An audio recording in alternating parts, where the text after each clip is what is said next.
দেখবেন বাবাদের জামা কাপড় সব সময় মায়েদের শাড়ি থেকে কম দামি হয়।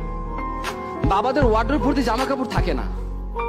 বাবারা একটা ঘড়ি বৃদ্ধ না হওয়া পর্যন্ত হাতি থাকে। বাবারা এক জোড়া জুতা চালায় বছরের পর বছর। বাবারা কম দামি মোবাইলটা একেবারে নষ্ট না হইলে ফেলে দেয় না। বাবারা রোদ বৃষ্টি মাথায় নিয়ে সঞ্চয় করে। বাবারা সব থেকে সস্তা হোটেলে খায়। নিজের জন্য সব থেকে কৃপণ বাবাটা তার স্ত্রী সন্তানের জন্য সব থেকে বেশি ব্যয় হিসাবী। বাবারা একেবারে বাধ্য না হলে কখনো না বলে না। বাবারা ভালোবাসি এই কথাটা বলতে জানে না, করতে জানে। পৃথিবীর সব পুরুষ খারাপ, সব জন্মদাতা খারাপ, কিন্তু একটাও খারাপ বাবা নাই। মানুষটা মোমবাতির মতো, নিজে গুলো পরিবারকে আলো দেয়, আর সেই মানুষটা হলো বাবা। সন্তানের হাতে নতুন মোবাইল তুলে দিয়ে যে নিজে পুরাতন মোবাইল ইউজ করে। বাবারা সবসময় নিম পাতার মতো হয়, কিন্তু আমাদেরকে বড় বৃক্ষের মতো ছায়া দিয়ে রাখে, যার কারণে সূর্যের তাপটা আমাদেরকে ছুঁতে পারে না। এই পৃথিবীতে যাদের বাবা নেই তারা বুঝে এই পৃথিবীতে স্বাধীনভাবে চলতে বাবাকে কতটা প্রয়োজন হয়। বাবারা হাসে না, তারা পরিবারের মুখে হাসি ফোটায়। আমরা যখন আমাদের বাবার কাছ থেকে কিছু চাই, তখন সে চাওয়াটা পূরণ করার জন্য আমাদের বাবা 10 জন মানুষের সামনে মাথা নিচু করতে একটু চিন্তা করে না। মাঝে মাঝে বাবা আমাদের কিছু চাওয়া পূরণ করতে পারে না, তখন আমাদের অনেক খারাপ লাগে। কিন্তু আমাদের অনেকের জানা নেই, আমাদের চাওয়াটা পূরণ না করে আমরা যতটুকু কষ্ট পেয়েছি, এর চাইতে 1000 গুণ বেশি কষ্ট বাবারা আমাদের চাওয়াটা পূরণ না করতে পারায় পেয়ে থাকে। বাবা শব্দটা 2টা অক্ষরের, কিন্তু এই 2টা অক্ষর 2টা পৃথিবীর সমান। আপনি তা কখন বুঝবেন জানেন? যখন অক্ষর 2টা আর এই পৃথিবীতে থাকবে না।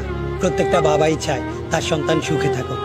আমরা অনেক সময় বাবার কাছে অনেক ইচ্ছে পূর্ণ আবদার করে থাকি, কিন্তু অনেক সময় বাবা আমাদেরকে না করে দেয়। তখন আমরা হয়তো ভাবি আমাদের বাবা আমাদেরকে ভালোবাসে না, কিন্তু আপনি হয়তো জানেন না আপনাকে না করে দেওয়ার কারণে আপনি যতটা কষ্ট পেয়েছেন তার চাইতে 1000 গুণ বেশি কষ্ট বাবার হৃদয়টাকে ক্ষত বিক্ষত করে দেয়।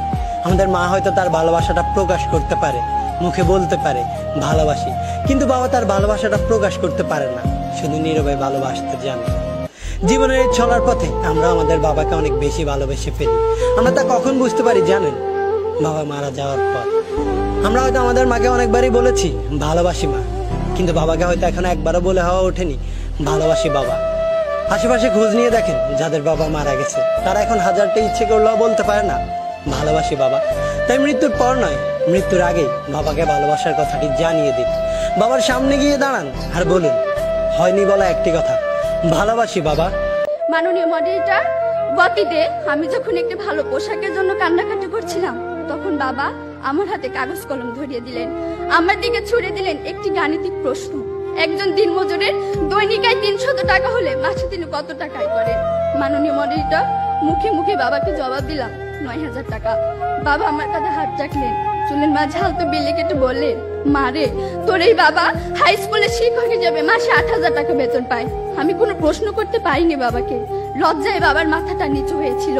পৌরাত্বের দ্বার প্রান্তে দাঁড়ানো বাবার বয়সে চোখ হতে খসে পড়ে জল।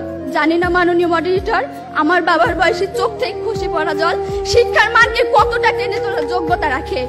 মাননীয় মডারেটর, এই যদি হয় শিক্ষাগুরুর জীবন, তাহলে একটা সময় হয়তো এদেশে আর কোনো শিক্ষকই পাওয়া যাবে না। এমন বাংলাদেশ আমরা কখনোই আশা করি না।